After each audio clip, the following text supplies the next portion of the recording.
دل میں محبت اہل بیت رکھتا ہو تو وہ اس وادی سلام میں آ جاتا ہے، اس کی روح وادی سلام پہنچ جاتی ہے۔ اور اگر کوئی بندہ یہاں پہ قبر تیار کر کے دفنا دیا جائے، دل میں محبت اہل بیت نہیں، تو اس کی روح وادی برہوت پہنچ جاتی ہے، یہاں پہ باقی نہیں رہتا۔ کائنات کے رسول ایک مرتبہ ایک جنازے کے ساتھ تشریف لے کے گئے اور جنازہ پڑھانے کے بعد لوگوں سے کہا کہ مجھے یہ بتاؤ، اگر یہ بندہ زندہ ہو جائے اور یہ قبرستان سے واپس اپنے گھر لوٹ جائے تو یہ کیا کرے گا؟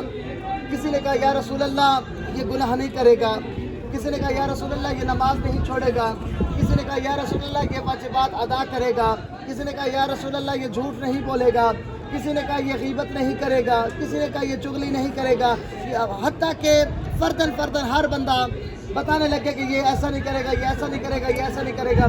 تو کائنات کے رسول نے فرمایا کہ اے اس میت کے ساتھ قبرستان میں آنے والوں، اللہ تمہیں موقع دے رہا ہے، اللہ نے تم سب میں سے اس ایک کو رکھ لیا، باقی سب کو واپس بھیج رہا ہے، جو تم اس کے لیے چاہتے ہو وہی اپنے لیے کرو، تاکہ کل جب تم یہاں پہ آؤ تو تمہارے لیے کوئی یہ نہ کہے کہ اسے ان چیزوں سے بچنا چاہیے تھا۔ تو ایک موقع ہے، اللہ نے ہمیں اس وادی السلام میں بلا کے واپس بھیج رہا ہے مالک، تو یقیناً ہمیں بھی اپنے آپ کو یہاں پہ تبدیل کرنا ہے کہ موت برحق ہے، اور اس قدر برحق کہ اس موت کو پانے کے لیے پوری زندگی گزارنی پڑتی ہے۔ جب تک زندگی نہ گزاریں انسان موت تک پہنچ ہی نہیں سکتا، تو اس کے لیے انسان اپنے آپ کو تیار کرے، تیار رکھے، جو چیز انسان دیکھے کہ کم از کم واجبات ادا کرے، محرمات سے بچے، جو چیز اللہ نے حرام کر دی ان سے بچے، اور کسی کا حق نہ کھائے، حقوق العباد کا خیال کرے، تو قبر انسان کی جنت بن جاتی ہے، اس کے لیے جنت برزخی تیار ہوتی ہے۔ اور اگر خدا نخواستہ انسان ہر چیز کو چھوڑ کے، وہی رات والی بات کہ جس طرح وہ شہد کھانے میں اتنا مگن ہو گیا کہ اسے اژدہا بھی بھول گیا، وہ کنواں بھی بھول گیا، دن رات کا گزرنا بھی بھول گیا، اور اسے وہ چیز کہ جو موت کے قریب کر رہی تھی ہر چیز کو بھول گیا، اور پھر موت اس پہ طاری ہو گئی، ایسا ہو جائے تو پھر آخر میں کفِ افسوس ملنے کے علاوہ انسان کے پاس کچھ نہیں رہتا۔ تو جس بارگاہ میں ہم ہیں، یہ وہ وادی السلام جس کے بارے میں کہا جاتا ہے کہ بارش برستی ہے اور اس کے قطروں سے در نجف بن جاتے ہیں، یہ پاکستان میں کہا جاتا ہے، حالانکہ ایسا نہیں ہے، یہ بات صحیح نہیں ہے کہ بارش برستی ہے اور اس قطروں سے در نجف بنتے ہیں، یہ بات صحیح نہیں ہے۔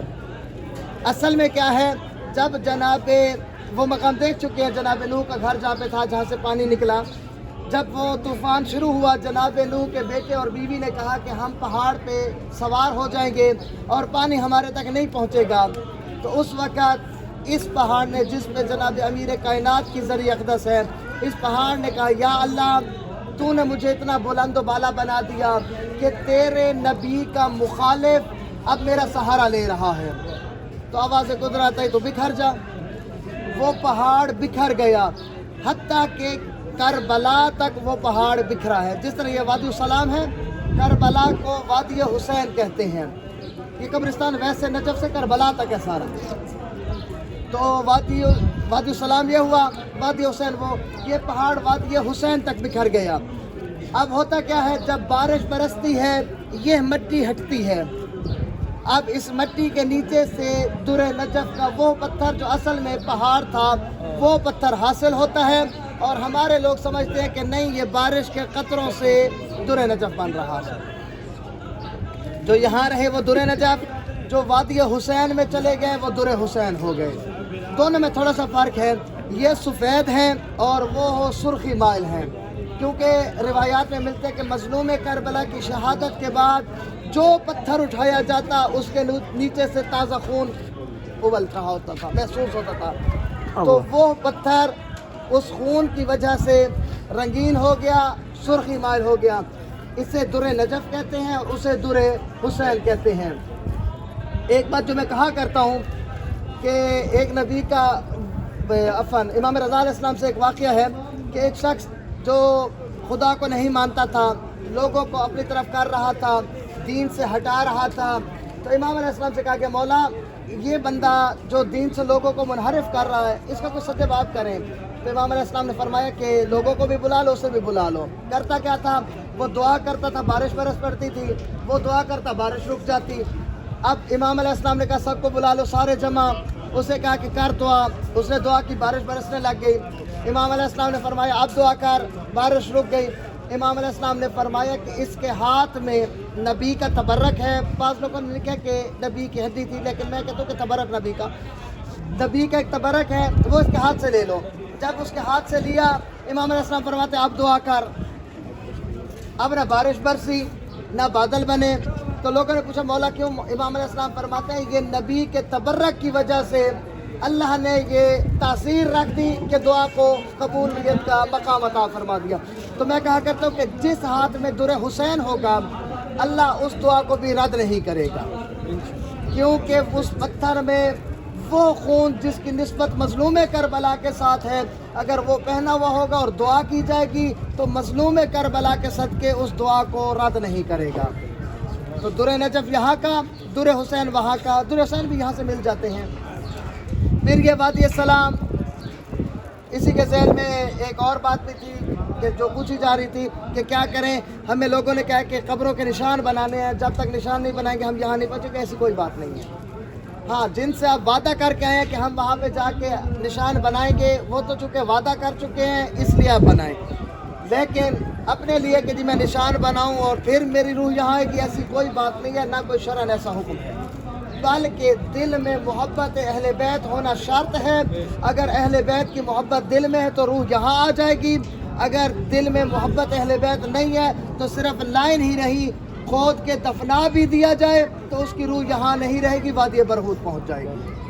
تو یہ ایک کنسیپٹ جو دیا جاتا ہے پاکستان میں کہ وہاں پہ آپ نے لائن لگائی تھی, خط کھینچا تھا, ایسا شرعاً کوئی حکم نہیں ہے اور نہ یہ ضروری ہے. صرف اور صرف محبت اہل بیت شرط ہے.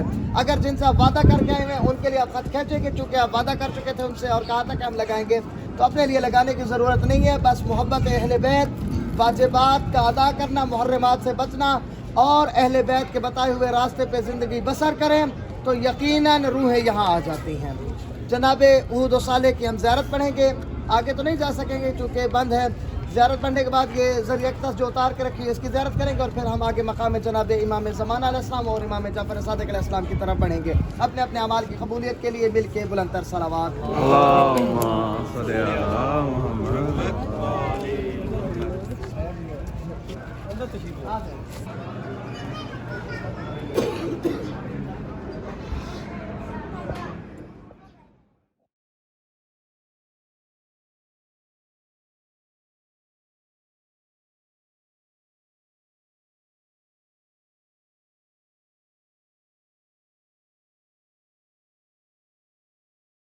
دل چھوٹا کرنے کی بات نہیں ہے, بات یہی ہے سرکار نے فرمایا, معصوم نے فرمایا کہ میرے جد کی زیارت کرنی ہے تو اپنے گھر کی چھت پر یعنی کھلے آسمان تلے جاؤ اور السلام علیکم یا ابا عبداللہ بھی کہہ دو گے تو تم ظاہر حسین ہو جاؤ گے. پر ہمیں بلوا لے زیارت کے لیے, آپ کو پہلو شکستہ کسی بی بی کی قسم.